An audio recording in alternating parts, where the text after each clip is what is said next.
ಕೀರ್ತಿ ಅವರೇ, ಪೇಮೆಂಟ್ ತಗೊಂಡಿದ್ದಾರೆ ಕೀರ್ತಿ ಅವರು. ಹಾಗಾಗೇನೆ ಕಾವಂದರ ಬಗ್ಗೆ ಮಾತನಾಡ್ತಿದ್ದಾರೆ, ಧರ್ಮಸ್ಥಳದ ಬಗ್ಗೆ ಮಾತನಾಡ್ತಿದ್ದಾರೆ.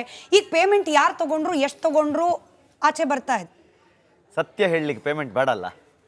ಈಗ ಗೊತ್ತಾಗ್ತಾ ಇದೆಯಲ್ಲ ಯಾರ್ಯಾರಿಗೆ ಎಷ್ಟೆಷ್ಟು ಪೇಮೆಂಟ್ ಆಗಿದೆ. ಈಗ ನಿಜವಾಗ್ಲೂ ಆ ಯೂಟ್ಯೂಬರ್ಗಳನ್ನೆಲ್ಲ ಹಿಡಿದು ತಂದು ಯಾರ್ಯಾರು ಸೋಷಿಯಲ್ ಮೀಡಿಯಾದಲ್ಲಿ ಪ್ರೊಪಗಂಡಾಗಿ ಸಪೋರ್ಟ್ ಮಾಡ್ಕೊಂಡು ನಿಂತಿದ್ರು, ಅಜ್ಜಿ ಕಣ್ಣೀರು ಹಾಕಿದಾಗ ಇಷ್ಟಿಷ್ಟುದ್ದ ಡೈಲಾಗ್ಗಳನ್ನ ಹೊಡ್ಕೊಂಡು ಧರ್ಮಸ್ಥಳದ ಕ್ಷೇತ್ರದ ವಿರುದ್ಧ ಕೈ ತೋರಿಸ್ಕೊಂಡು ಥೂ ಅಂದರೆ ಹಿಂದುಗಡೆ ಮಂಜುನಾಥ ಸ್ವಾಮಿಯ ಫೋಟೋ ಇಟ್ಕೊಂಡು ನಮ್ಮ ಕಾವಂದರಿಗೆ ಥೂ ಅಂತ ಉಗಿಯೋ ಕುತಂತ್ರಿ ಕಂತ್ರಿಗಳಿದಾರಲ್ಲ, ಅವರ ಕೊಳ್ಪಟ್ಟಿ ಹಿಡ್ಕೊಂಡ್ಬಂದು ಇವಾಗ ಹೇಳಬೇಕು ಯಾವನ್ ಪೇಮೆಂಟ್ ತಗೊಂಡ ಹೇಳ್ರೋ ಈಗ ಅಂತ.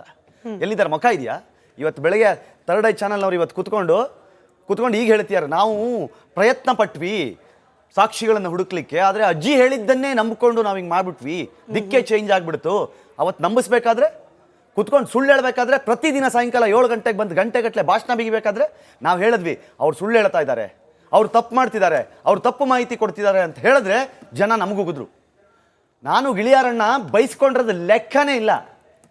ಅಂದರೆ ನಮ್ಮ ಫ್ಯಾಮಿಲಿ ಬಿಡಲಿಲ್ಲ, ಅಕ್ಕ ತಂಗಿ ಬಿಡಲಿಲ್ಲ, ನಮ್ಮ ಫ್ರೆಂಡ್ಸ್ ಯಾರ್ದೋ ಜೊತೆಲಿ ಒಂದು ಫೋಟೋ ಟ್ಯಾಗ್ ಮಾಡಿದ್ರೆ ಅವ್ರನ್ನ ಬಿಡಲಿಲ್ಲ. ನಾನು ಹೇಳಿದ ಬರ್ಡೇಗೆ ನನ್ನ ಕ್ಲೋಸ್ ಫ್ರೆಂಡ್ಸ್ಗೆ ಬರ್ಡೇ ವಿಶ್ ಮಾಡಲಿಲ್ಲ ನಾನು ಸೋಷಿಯಲ್ ಮೀಡಿಯಲ್ಲಿ.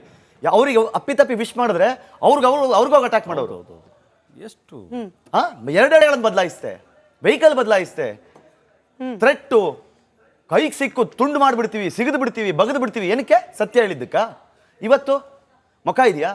ಇವತ್ತು ನೆನ್ನೆಯಿಂದ ಒಬ್ಬೊಬ್ಬರೇ ಫೋನ್ ಮಾಡಿ ಹೇಳ್ತಿದ್ದಾರೆ ತಪ್ಪಾಯಿತು, ಕ್ಷಮಿಸ್ಬಿಡಿ, ನಮ್ಗೆ ಅರ್ಥ ಆಗಲಿಲ್ಲ, ನಮಗೆ ಗೊತ್ತಾಗಲಿಲ್ಲ. ನಾವು ಏನು ಕೇಳಿದ್ವಿ ಇವ್ರಿಗೆ? ನೀವು ವಿಡಿಯೋ ನೋಡ್ತಾ ಇದ್ದೀರಿ ಇದು ಅದರದ್ದು ಡಿಸ್ಕ್ಲೈಮರ್ ನೋಡ್ತಾ ಇಲ್ಲ ನೀವು. ದಯವಿಟ್ಟು ಅದನ್ನ ನೋಡಿ ಅರ್ಥ ಮಾಡ್ಕೊಳ್ಳಿ. ಅವ್ನು ಸಾಕ್ಷಿ ಕೊಡ್ತಾ ಇಲ್ಲ, ವಿಡಿಯೋ ಮಾಡ್ತಾ ಇದ್ದಾನೆ. ಅದನ್ನೆಲ್ಲ ನಂಬ್ಕೊಂಡು ನೀವು ಯಾಮಾರ್ತಾ ಇದ್ದೀರಾ ಅಂತಂದ್ರೆ ನಾವು ಸಾಕ್ಷಿಗಳು, ಪೇಪರ್, ನಾನಾಗ್ಲಿ ಗಿಳಿಯರನ್ನಾಗ್ಲಿ ಕೂತ್ಕೊಂಡು ಪೇಪರ್ ಹಿಡ್ಕೊಂಡು ಹೇಳಿದ್ವಿ ಹಂಗಲ್ಲ ಇದು, ಹಿಂಗಲ್ಲ ಇದು, ಅರ್ಥ ಮಾಡ್ಕೊಳ್ಳಿ, ಇದು ಸತ್ಯ ಇಲ್ಲ ಅಂತಂದ್ರೆ ನಂಬಲಿಲ್ಲ. ಫಸ್ಟ್ ಡೇ ನಿಮಗೂ ಗೊತ್ತು, ಇದೇ ಸ್ಟುಡಿಯೋದ ಆ ಮ್ಯಾಜಿಕ್ ಅಜ್ಜಿ ಬಂದಾಗ ಫೋಟೋ ತೋರ್ಸಕ್ಕೆ ಹೇಳಿ ಅಂತ ಕೇಳಿದೆ ನಾನು. ಒಂದು ಫೋಟೋ ತೋರ್ಸಕ್ಕೆ ಹೇಳಿ ಸತ್ಯ ಆಗಿದ್ರೆ ಅಂತ. ಏನಂದ್ರು? ಆ ತಾಯಿಯ ಶಾಪ ನಿಂಗೆ ತಟ್ಟದೇ ಇರುತ್ತಾ? ನನ್ನ ತಾಯಿನ ಹೇಳಿದ್ರು, ನಾನು ಸತ್ಯ ಮಾತಾಡಿ ನನ್ನ ತಾಯಿ ಏನು ಹೇಳಿದ್ರು. ಇವತ್ತು ಜೈಲಲ್ಲಿ ನನ್ನ ಮನುಷ್ಯ ಆಲ್ರೆಡಿ ಜೈಲ್ಗೆ ಹೋದ. ಬಟ್ ನಾನು ಹೇಳಿದ್ದು ನಮಗೆ ಸತ್ಯ ಇದ್ದಿದ್ದಕ್ಕೇನೆ ಇಷ್ಟು ಗಟ್ಟಿಯಾಗಿ ನಿಂತ್ವಿ. ನೀವು ಕರೆದಾಗೆಲ್ಲ ಅವರಾಗ್ಲಿ ನಾನಾಗ್ಲಿ ಯಾಕೆ ಬಂದು ಸ್ಟುಡಿಯೋದಲ್ಲಿ ಕೂರ್ತೀವಿ ಅಂತಂದ್ರೆ ನಮ್ಮ ಹತ್ರ ಸತ್ಯ ಇತ್ತು. ಅವ್ರು ಯಾವತ್ತೂ ಬಂದು ಯಾಕೆ ಕೂರ್ಲಿಲ್ಲ ಅಂತಂದ್ರೆ, ಯಾಕೆ ಕೂರ್ಲಿಲ್ಲ ಅಂತ ಒಂದು ದಿನವೂ ಬರಲಿಲ್ಲ. ಇಷ್ಟು ದಿನದಲ್ಲಿ ಒಂದೇ ಒಂದು ದಿನ ಬಂದು ಕೂರ್ಲಿಲ್ಲ. ಯಾಕೆ ಕೂರ್ಲಿಲ್ಲ? ಇಲ್ಲ, ವಿಷಯ ಗೊತ್ತು, ನೀವು ಅವ್ರ ಬಟ್ಟೆ ಬಿಚ್ಚಿಬಿಡ್ತೀರಿ ಅಂತ. ಇಲ್ಲ, ನಾವು ಬಿಚ್ತೀವಿ ಅಂತ ಗೊತ್ತಿತ್ತು ಅವ್ರಿಗೆ. ಇವಾಗ ಹೇಳಿ, ಇವಾಗ ಇಡೀ ಕರ್ನಾಟಕದ ಜನ ಹೇಳಿ ಯಾವನ್ ಪೇಮೆಂಟ್ ತಗೊಂಡ ಅಂತ. ಕೀರ್ತಿ ಅವರೇ, ಪೇಮೆಂಟ್ ತಗೊಂಡಿದ್ದಾರೆ ಕೀರ್ತಿ ಅವರು. ಹಾಗಾಗೇನೆ ಕಾವಂದರ ಬಗ್ಗೆ ಮಾತನಾಡ್ತಿದ್ದಾರೆ, ಧರ್ಮಸ್ಥಳದ ಬಗ್ಗೆ ಮಾತನಾಡ್ತಿದ್ದಾರೆ. ಈಗ ಪೇಮೆಂಟ್ ಯಾರು ತಗೊಂಡ್ರು, ಎಷ್ಟು ತಗೊಂಡ್ರು ಆಚೆ ಬರ್ತಾ ಇದೆ. ಸತ್ಯ ಹೇಳಲಿಕ್ಕೆ ಪೇಮೆಂಟ್ ಬೇಡಲ್ಲ.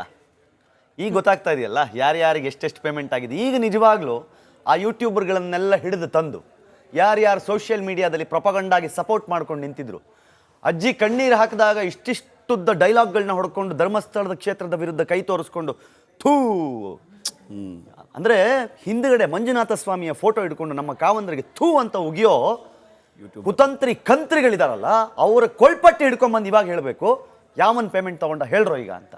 ಎಲ್ಲಿದ್ದಾರೆ ಮುಖ ಇದೆಯಾ? ಇವತ್ತು ಬೆಳಗ್ಗೆ ಥರ್ಡ್ ಐ ಚಾನಲ್ನವ್ರು ಇವತ್ತು ಕುತ್ಕೊಂಡು ಈಗ ಹೇಳ್ತಿದ್ದಾರೆ, ನಾವು ಪ್ರಯತ್ನ ಪಟ್ವಿ ಸಾಕ್ಷಿಗಳನ್ನು ಹುಡುಕ್ಲಿಕ್ಕೆ, ಆದರೆ ಅಜ್ಜಿ ಹೇಳಿದ್ದನ್ನೇ ನಂಬಿಕೊಂಡು ನಾವು ಹಿಂಗೆ ಮಾಡ್ಬಿಟ್ವಿ, ದಿಕ್ಕೇ ಚೇಂಜ್ ಆಗಿಬಿಡ್ತು. ಅವತ್ತು ನಂಬಿಸ್ಬೇಕಾದ್ರೆ ಕುತ್ಕೊಂಡು ಸುಳ್ಳು ಹೇಳಬೇಕಾದ್ರೆ ಪ್ರತಿದಿನ ಸಾಯಂಕಾಲ 7 ಗಂಟೆಗೆ ಬಂದು ಗಂಟೆಗಟ್ಟಲೆ ಭಾಷಣ ಬಿಗಿಬೇಕಾದ್ರೆ ನಾವು ಹೇಳಿದ್ವಿ ಅವ್ರು ಸುಳ್ಳು ಹೇಳ್ತಾ ಇದ್ದಾರೆ, ಅವ್ರು ತಪ್ಪು ಮಾಡ್ತಿದ್ದಾರೆ, ಅವ್ರು ತಪ್ಪು ಮಾಹಿತಿ ಕೊಡ್ತಿದ್ದಾರೆ ಅಂತ ಹೇಳಿದ್ರೆ ಜನ ನಮಗುಗಿದ್ರು. ನಾನು ಗಿಳಿಯಾರಣ್ಣ ಬೈಸ್ಕೊಂಡಿರೋದು ಲೆಕ್ಕನೇ ಇಲ್ಲ. ಅಂದರೆ ನಮ್ಮ ಫ್ಯಾಮಿಲಿ ಬಿಡಲಿಲ್ಲ, ಅಕ್ಕ ತಂಗಿ ಬಿಡಲಿಲ್ಲ, ನಮ್ಮ ಫ್ರೆಂಡ್ಸ್ ಯಾರ್ದೋ ಜೊತೆಲಿ ಒಂದು ಫೋಟೋ ಟ್ಯಾಗ್ ಮಾಡಿದ್ರೆ ಅವ್ರನ್ನ ಬಿಡಲಿಲ್ಲ. ನಾನು ಹೇಳಿದ ಬರ್ಡೇಗೆ ನನ್ನ ಕ್ಲೋಸ್ ಫ್ರೆಂಡ್ಸ್ಗೆ ಬರ್ಡೇ ವಿಶ್ ಮಾಡಲಿಲ್ಲ ನಾನು ಸೋಷಿಯಲ್ ಮೀಡಿಯಲ್ಲಿ. ಅವ್ರಿಗೆ ಅಪ್ಪಿತಪ್ಪಿ ವಿಶ್ ಮಾಡಿದ್ರೆ ಅವ್ರಿಗೂ ಅಟ್ಯಾಕ್ ಮಾಡೋರು.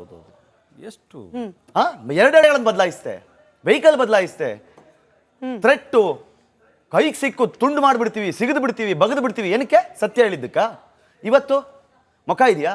ಇವತ್ತು ನೆನ್ನೆಯಿಂದ ಒಬ್ಬೊಬ್ಬರೇ ಫೋನ್ ಮಾಡಿ ಹೇಳ್ತಿದ್ದಾರೆ ತಪ್ಪಾಯಿತು, ಕ್ಷಮಿಸ್ಬಿಡಿ, ನಮ್ಗೆ ಅರ್ಥ ಆಗಲಿಲ್ಲ, ನಮಗೆ ಗೊತ್ತಾಗಲಿಲ್ಲ. ನಾವು ಏನು ಕೇಳಿದ್ವಿ ಇವ್ರಿಗೆ? ನೀವು ವಿಡಿಯೋ ನೋಡ್ತಾ ಇದ್ದೀರಿ ಇದು ಅದರದ್ದು ಡಿಸ್ಕ್ಲೈಮರ್ ನೋಡ್ತಾ ಇಲ್ಲ ನೀವು. ದಯವಿಟ್ಟು ಅದನ್ನ ನೋಡಿ ಅರ್ಥ ಮಾಡ್ಕೊಳ್ಳಿ. ಅವ್ನು ಸಾಕ್ಷಿ ಕೊಡ್ತಾ ಇಲ್ಲ, ವಿಡಿಯೋ ಮಾಡ್ತಾ ಇದ್ದಾನೆ. ಅದನ್ನೆಲ್ಲ ನಂಬ್ಕೊಂಡು ನೀವು ಯಾಮಾರ್ತಾ ಇದ್ದೀರಾ ಅಂತಂದ್ರೆ ನಾವು ಸಾಕ್ಷಿಗಳು, ಪೇಪರ್, ನಾನಾಗ್ಲಿ ಗಿಳಿಯರನ್ನಾಗ್ಲಿ ಕೂತ್ಕೊಂಡು ಪೇಪರ್ ಹಿಡ್ಕೊಂಡು ಹೇಳಿದ್ವಿ ಹಂಗಲ್ಲ ಇದು, ಹಿಂಗಲ್ಲ ಇದು, ಅರ್ಥ ಮಾಡ್ಕೊಳ್ಳಿ, ಇದು ಸತ್ಯ ಇಲ್ಲ ಅಂತಂದ್ರೆ ನಂಬಲಿಲ್ಲ. ಫಸ್ಟ್ ಡೇ ನಿಮಗೂ ಗೊತ್ತು, ಇದೇ ಸ್ಟುಡಿಯೋದ ಆ ಮ್ಯಾಜಿಕ್ ಅಜ್ಜಿ ಬಂದಾಗ ಫೋಟೋ ತೋರ್ಸಕ್ಕೆ ಹೇಳಿ ಅಂತ ಕೇಳಿದೆ ನಾನು. ಒಂದು ಫೋಟೋ ತೋರ್ಸಕ್ಕೆ ಹೇಳಿ ಸತ್ಯ ಆಗಿದ್ರೆ ಅಂತ. ಏನಂದ್ರು, ಆ ತಾಯಿಯ ಶಾಪ ನಿಂಗೆ ತಟ್ಟದೇ ಇರುತ್ತಾ? ನನ್ನ ತಾಯಿನ ಹೇಳಿದ್ರು. ನಾನು ಸತ್ಯ ಮಾತಾಡಿ ನನ್ನ ತಾಯಿ ಏನು ಹೇಳಿದ್ರು. ಇವತ್ತು ಜೈಲಲ್ಲಿ ನನ್ನ ಮನುಷ್ಯ ಆಲ್ರೆಡಿ ಜೈಲ್ಗೆ ಹೋದ. ಬಟ್ ನಾನು ಹೇಳಿದ್ದು, ನಮಗೆ ಸತ್ಯ ಇದ್ದಿದ್ದಕ್ಕೇನೆ ಇಷ್ಟು ಗಟ್ಟಿಯಾಗಿ ನಿಂತ್ವಿ. ನೀವು ಕರೆದಾಗೆಲ್ಲ ಅವರಾಗ್ಲಿ ನಾನಾಗ್ಲಿ ಯಾಕೆ ಬಂದು ಸ್ಟುಡಿಯೋದಲ್ಲಿ ಕೂರ್ತೀವಿ ಅಂತಂದ್ರೆ ನಮ್ಮ ಹತ್ರ ಸತ್ಯ ಇತ್ತು. ಅವ್ರು ಯಾವತ್ತೂ ಬಂದು ಯಾಕೆ ಕೂರ್ಲಿಲ್ಲ ಅಂತಂದ್ರೆ, ಯಾಕೆ ಕೂರ್ಲಿಲ್ಲ ಅಂತ ಒಂದು ದಿನವೂ ಬರಲಿಲ್ಲ. ಇಷ್ಟು ದಿನದಲ್ಲಿ ಒಂದೇ ಒಂದು ದಿನ ಬಂದು ಕೂರ್ಲಿಲ್ಲ. ಯಾಕೆ ಕೂರ್ಲಿಲ್ಲ? ಇಲ್ಲ ವಿಷಯ ಗೊತ್ತು, ನೀವು ಅವ್ರ ಬಟ್ಟೆ ಬಿಚ್ಚಿಬಿಡ್ತೀರಿ ಅಂತ. ಇಲ್ಲ ನಾವು ಬಿಚ್ತೀವಿ ಅಂತ ಗೊತ್ತಿತ್ತು ಅವ್ರಿಗೆ. ಇವಾಗ ಹೇಳಿ, ಇವಾಗ ಇಡೀ ಕರ್ನಾಟಕದ ಜನ ಹೇಳಿ ಯಾವನ್ ಪೇಮೆಂಟ್ ತಗೊಂಡ ಅಂತ. ಕೀರ್ತಿ ಅವರೇ, ಪೇಮೆಂಟ್ ತಗೊಂಡಿದ್ದಾರೆ ಕೀರ್ತಿ ಅವರು. ಹಾಗಾಗೇನೆ ಕಾವಂದರ ಬಗ್ಗೆ ಮಾತನಾಡ್ತಿದ್ದಾರೆ, ಧರ್ಮಸ್ಥಳದ ಬಗ್ಗೆ ಮಾತನಾಡ್ತಿದ್ದಾರೆ. ಈಗ ಪೇಮೆಂಟ್ ಯಾರು ತಗೊಂಡ್ರು, ಎಷ್ಟು ತಗೊಂಡ್ರು ಆಚೆ ಬರ್ತಾ ಇದೆ. ಸತ್ಯ ಹೇಳಲಿಕ್ಕೆ ಪೇಮೆಂಟ್ ಬೇಡಲ್ಲ. ಈಗ ಗೊತ್ತಾಗ್ತಾ ಇದೆಯಲ್ಲ ಯಾರ್ಯಾರಿಗೆ ಎಷ್ಟೆಷ್ಟು ಪೇಮೆಂಟ್ ಆಗಿದೆ. ಈಗ ನಿಜವಾಗ್ಲೂ ಆ ಯೂಟ್ಯೂಬರ್ಗಳನ್ನೆಲ್ಲ ಹಿಡಿದು ತಂದು ಯಾರ್ಯಾರು ಸೋಷಿಯಲ್ ಮೀಡಿಯಾದಲ್ಲಿ ಪ್ರೊಪಗಂಡಾಗಿ ಸಪೋರ್ಟ್ ಮಾಡ್ಕೊಂಡು ನಿಂತಿದ್ರು. ಅಜ್ಜಿ ಕಣ್ಣೀರು ಹಾಕಿದಾಗ ಇಷ್ಟಿಷ್ಟುದ್ದ ಡೈಲಾಗ್ಗಳನ್ನ ಹೊಡ್ಕೊಂಡು ಧರ್ಮಸ್ಥಳದ ಕ್ಷೇತ್ರದ ವಿರುದ್ಧ ಕೈ ತೋರಿಸ್ಕೊಂಡು ಥೂ ಅಂದರೆ ಹಿಂದುಗಡೆ ಮಂಜುನಾಥ ಸ್ವಾಮಿಯ ಫೋಟೋ ಇಟ್ಕೊಂಡು ನಮ್ಮ ಕಾವಂದರಿಗೆ ಥೂ ಅಂತ ಉಗಿಯೋ ಕುತಂತ್ರಿ ಕಂತ್ರಿಗಳಿದಾರಲ್ಲ, ಅವರ ಕೊಳ್ಪಟ್ಟಿ ಹಿಡ್ಕೊಂಡ್ಬಂದು ಇವಾಗ ಹೇಳಬೇಕು ಯಾವನ್ ಪೇಮೆಂಟ್ ತಗೊಂಡ ಹೇಳ್ರೋ ಈಗ ಅಂತ. ಎಲ್ಲಿದ್ದಾರೆ? ಮುಖ ಇದೆಯಾ? ಇವತ್ತು ಬೆಳಗ್ಗೆ ಥರ್ಡ್ ಐ ಚಾನಲ್ನವ್ರು ಇವತ್ತು ಕುತ್ಕೊಂಡು ಈಗ ಹೇಳ್ತಿದ್ದಾರೆ, ನಾವು ಪ್ರಯತ್ನ ಪಟ್ವಿ ಸಾಕ್ಷಿಗಳನ್ನು ಹುಡುಕ್ಲಿಕ್ಕೆ, ಆದರೆ ಅಜ್ಜಿ ಹೇಳಿದ್ದನ್ನೇ ನಂಬಿಕೊಂಡು ನಾವು ಹಿಂಗೆ ಮಾಡ್ಬಿಟ್ವಿ, ದಿಕ್ಕೇ ಚೇಂಜ್ ಆಗಿಬಿಡ್ತು. ಅವತ್ತು ನಂಬಿಸ್ಬೇಕಾದ್ರೆ ಕುತ್ಕೊಂಡು ಸುಳ್ಳು ಹೇಳಬೇಕಾದ್ರೆ ಪ್ರತಿದಿನ ಸಾಯಂಕಾಲ 7 ಗಂಟೆಗೆ ಬಂದು ಗಂಟೆಗಟ್ಟಲೆ ಭಾಷಣ ಬಿಗಿಬೇಕಾದ್ರೆ ನಾವು ಹೇಳಿದ್ವಿ ಅವ್ರು ಸುಳ್ಳು ಹೇಳ್ತಾ ಇದ್ದಾರೆ, ಅವ್ರು ತಪ್ಪು ಮಾಡ್ತಿದ್ದಾರೆ, ಅವ್ರು ತಪ್ಪು ಮಾಹಿತಿ ಕೊಡ್ತಿದ್ದಾರೆ ಅಂತ ಹೇಳಿದ್ರೆ ಜನ ನಮಗುಗಿದ್ರು. ನಾನು ಗಿಳಿಯಾರಣ್ಣ ಬೈಸ್ಕೊಂಡಿರೋದು ಲೆಕ್ಕನೇ ಇಲ್ಲ. ಅಂದರೆ ನಮ್ಮ ಫ್ಯಾಮಿಲಿ ಬಿಡಲಿಲ್ಲ, ಅಕ್ಕ ತಂಗಿ ಬಿಡಲಿಲ್ಲ, ನಮ್ಮ ಫ್ರೆಂಡ್ಸ್ ಯಾರ್ದೋ ಜೊತೆಲಿ ಒಂದು ಫೋಟೋ ಟ್ಯಾಗ್ ಮಾಡಿದ್ರೆ ಅವ್ರನ್ನ ಬಿಡಲಿಲ್ಲ. ನಾನು ಹೇಳಿದೆ ಬರ್ಡೇಗೆ ನನ್ನ ಕ್ಲೋಸ್ ಫ್ರೆಂಡ್ಸ್ಗೆ ಬರ್ಡೇ ವಿಶ್ ಮಾಡಲಿಲ್ಲ ನಾನು ಸೋಷಿಯಲ್ ಮೀಡಿಯಲ್ಲಿ. ಅವರಿಗೆ ಅಪ್ಪಿತಪ್ಪಿ ವಿಶ್ ಮಾಡಿದ್ರೆ ಅವ್ರಿಗೂ ಅಟ್ಯಾಕ್ ಮಾಡೋರು. ಎಷ್ಟು ಎರಡೆರಡುಗಳನ್ನು ಬದಲಾಯಿಸ್ತೆ, ವೆಹಿಕಲ್ ಬದಲಾಯಿಸ್ತೆ, ಥ್ರೆಟ್ಟು, ಕೈಗೆ ಸಿಕ್ಕು ತುಂಡು ಮಾಡಿಬಿಡ್ತೀವಿ, ಸಿಗದು ಬಿಡ್ತೀವಿ, ಬಗದು ಬಿಡ್ತೀವಿ. ಏನಕ್ಕೆ? ಸತ್ಯ ಹೇಳಿದ್ದಕ್ಕ. ಇವತ್ತು ಮುಖ ಇದೆಯಾ? ಇವತ್ತು ನೆನ್ನೆಯಿಂದ ಒಬ್ಬೊಬ್ಬರೇ ಫೋನ್ ಮಾಡಿ ಹೇಳ್ತಿದ್ದಾರೆ ತಪ್ಪಾಯಿತು, ಕ್ಷಮಿಸ್ಬಿಡಿ, ನಮ್ಗೆ ಅರ್ಥ ಆಗಲಿಲ್ಲ, ನಮಗೆ ಗೊತ್ತಾಗಲಿಲ್ಲ. ನಾವು ಏನು ಕೇಳಿದ್ವಿ ಇವ್ರಿಗೆ? ನೀವು ವಿಡಿಯೋ ನೋಡ್ತಾ ಇದ್ದೀರಿ ಇದು ಅದರದ್ದು ಡಿಸ್ಕ್ಲೈಮರ್ ನೋಡ್ತಾ ಇಲ್ಲ ನೀವು. ದಯವಿಟ್ಟು ಅದನ್ನ ನೋಡಿ ಅರ್ಥ ಮಾಡ್ಕೊಳ್ಳಿ. ಅವ್ನು ಸಾಕ್ಷಿ ಕೊಡ್ತಾ ಇಲ್ಲ, ವಿಡಿಯೋ ಮಾಡ್ತಾ ಇದ್ದಾನೆ. ಅದನ್ನೆಲ್ಲ ನಂಬ್ಕೊಂಡು ನೀವು ಯಾಮಾರ್ತಾ ಇದ್ದೀರಾ ಅಂತಂದ್ರೆ ನಾವು ಸಾಕ್ಷಿಗಳು, ಪೇಪರ್, ನಾನಾಗ್ಲಿ ಗಿಳಿಯರನ್ನಾಗ್ಲಿ ಕೂತ್ಕೊಂಡು ಪೇಪರ್ ಹಿಡ್ಕೊಂಡು ಹೇಳಿದ್ವಿ ಹಂಗಲ್ಲ ಇದು, ಹಿಂಗಲ್ಲ ಇದು, ಅರ್ಥ ಮಾಡ್ಕೊಳ್ಳಿ, ಇದು ಸತ್ಯ ಇಲ್ಲ ಅಂತಂದ್ರೆ ನಂಬಲಿಲ್ಲ. ಫಸ್ಟ್ ಡೇ ನಿಮಗೂ ಗೊತ್ತು, ಇದೇ ಸ್ಟುಡಿಯೋದ ಆ ಮ್ಯಾಜಿಕ್ ಅಜ್ಜಿ ಬಂದಾಗ ಫೋಟೋ ತೋರ್ಸಕ್ಕೆ ಹೇಳಿ ಅಂತ ಕೇಳಿದೆ ನಾನು. ಒಂದು ಫೋಟೋ ತೋರ್ಸಕ್ಕೆ ಹೇಳಿ ಸತ್ಯ ಆಗಿದ್ರೆ ಅಂತ. ಏನಂದ್ರು, ಆ ತಾಯಿಯ ಶಾಪ ನಿಂಗೆ ತಟ್ಟದೇ ಇರುತ್ತಾ? ನನ್ನ ತಾಯಿನ ಹೇಳಿದ್ರು. ನಾನು ಸತ್ಯ ಮಾತಾಡಿ ನನ್ನ ತಾಯಿ ಏನು ಹೇಳಿದ್ರು. ಇವತ್ತು ಜೈಲಲ್ಲಿ ನನ್ನ ಮನುಷ್ಯ ಆಲ್ರೆಡಿ ಜೈಲ್ಗೆ ಹೋದ. ಬಟ್ ನಾನು ಹೇಳಿದ್ದು, ನಮಗೆ ಸತ್ಯ ಇದ್ದಿದ್ದಕ್ಕೇನೆ ಇಷ್ಟು ಗಟ್ಟಿಯಾಗಿ ನಿಂತ್ವಿ. ನೀವು ಕರೆದಾಗೆಲ್ಲ ಅವರಾಗ್ಲಿ ನಾನಾಗ್ಲಿ ಯಾಕೆ ಬಂದು ಸ್ಟುಡಿಯೋದಲ್ಲಿ ಕೂರ್ತೀವಿ ಅಂತಂದ್ರೆ ನಮ್ಮ ಹತ್ರ ಸತ್ಯ ಇತ್ತು. ಅವ್ರು ಯಾವತ್ತೂ ಬಂದು ಯಾಕೆ ಕೂರ್ಲಿಲ್ಲ ಅಂತಂದ್ರೆ, ಯಾಕೆ ಕೂರ್ಲಿಲ್ಲ ಅಂತ ಒಂದು ದಿನವೂ ಬರಲಿಲ್ಲ.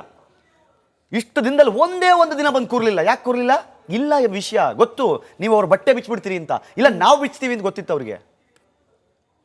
ಇವಾಗ ಹೇಳಿ, ಇವಾಗ ಇಡೀ ಕರ್ನಾಟಕದ ಜನ ಹೇಳಿ ಯಾವನ್ ಪೇಮೆಂಟ್ ತಗೊಂಡ.